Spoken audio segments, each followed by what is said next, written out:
অলসতা কাটিয়ে কিভাবে প্রোডাক্টিভিটি বাড়ানো যায়? অলসতা কাটিয়ে প্রোডাক্টিভিটি বাড়াবার জন্য প্রথমত আল্লাহ সুবহানাহু ওয়া তাআলার কাছে খুব বেশি পানাহ চাওয়া দরকার। অলসতা একটা রোগ। নবী সাল্লাল্লাহু আলাইহি ওয়াসাল্লাম আল্লাহর কাছ থেকে এ থেকে পানাহ চাইতেন। তিনি দোয়া করতেন, আল্লাহুম্মা ইন্নী আউযু বিকা মিনাল আজজি ওয়াল কাসাল। হে আল্লাহ, আপনার কাছে অক্ষমতা থেকে এবং অলসতা থেকে আমি পানাহ চাই। তো আমরা আল্লাহ তাআলার কাছে এই দোয়াটি নিবেদন করব। পাশাপাশি কর্মচঞ্চলতা, কর্মস্পৃহা বাড়াবার জন্য লাইফস্টাইলের মধ্যে বেশ কিছু পরিবর্তন আনা যেতে পারে। যেমন আমরা খুব কর্মচঞ্চল এবং খুব ব্যস্ত মানুষ, যাদের জীবনে মিশন ভিশন আছে, অ্যাক্টিভিটিস আছে, অনেক বেশি প্রোডাক্টিভ, সে মানুষগুলোর সান্নিধ্য, সংস্রব, তাদের সাথে উঠা বসা, এটা মানুষের অলসতা কাটাতে মানুষকে সাহায্য করে। সেই সাথে আমাদের খাবার দাবার, আমাদের ঘুম, এগুলো নিয়ন্ত্রণ করা, অতিরিক্ত খাবার, অতি ভোজন, এগুলো মানুষের শরীরের মধ্যে আলস্য নিয়ে আসে। এই বিষয়গুলো যদি পরিহার করা যায়, অলসতা কাটানো সম্ভব। আজকাল আমাদের প্রোডাক্টিভিটি কমার অন্যতম বড় কারণ হলো আমাদের স্মার্টফোনে বা সোশ্যাল মিডিয়াতে লাগামহীনভাবে আমরা ডুবে থাকাটা।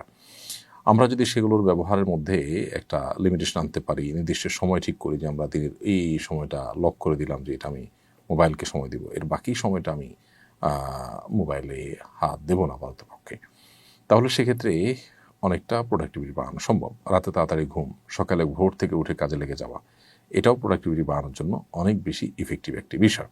তো আমার ওমর ফারুক আইডি থেকে আপনি লিখেছেন, আমি আমার বন্ধুর সাথে একটি মেয়ের সম্পর্ক স্থাপনে ভূমিকা রেখেছিলাম না বুঝে।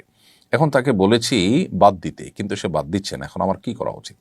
ভাই ওমর ফারুক, আপনি একটি অন্যায় কাজে, একটি গুনাহের কাজে একজনের সহযোগিতা করে আপনি নিজেও গুনাহে লিপ্ত হয়েছেন। কারণ আল্লাহ সুবহানাহু ওয়া তাআলা বলেছেন, তাআবানু আলাল বিররি ওয়াত তাকওয়া ওয়ালা তাআবানু আলাল ইসমি ওয়াল উদওয়ান। তোমরা ভালো কাজ এবং তাকওয়ার কাজে একে অন্যের সহযোগী হও, আর পাপ এবং সীমা লঙ্ঘনের কাজে কেউ কারোর সহযোগী হইও না।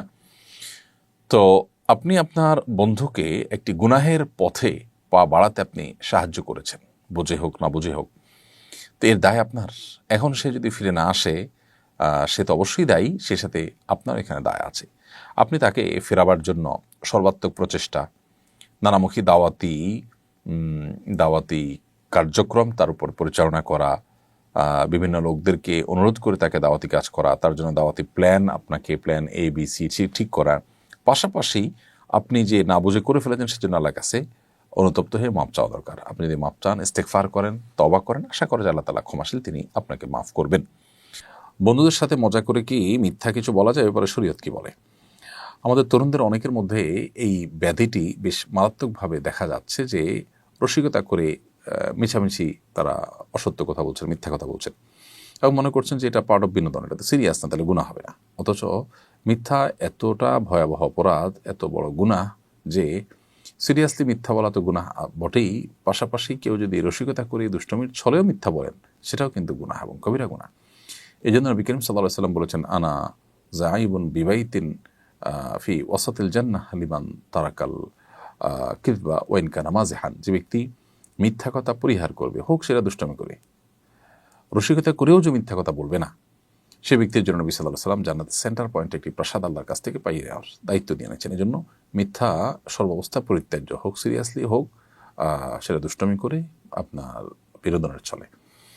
রসিকতা করে ইমানদার মুসলিম একজন মানুষ তিনি মিথ্যা কথা বলবেন না। একটু ঘুরিয়ে বলা, যেটা সরাসরি মিথ্যা নয়, সেটা ভিন্ন বিষয়।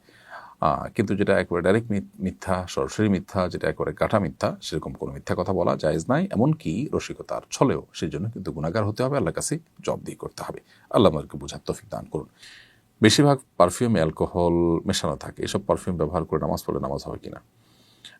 প্রথমত এই অ্যালকোহল যেটা থাকে, এটা পাক না পাক নিয়ে ওলামাদের মধ্যে নানামুখী বক্তব্য রয়েছে। দ্বিতীয় কথা হলো যে এটা বাষ্প হয়ে চলে যায়।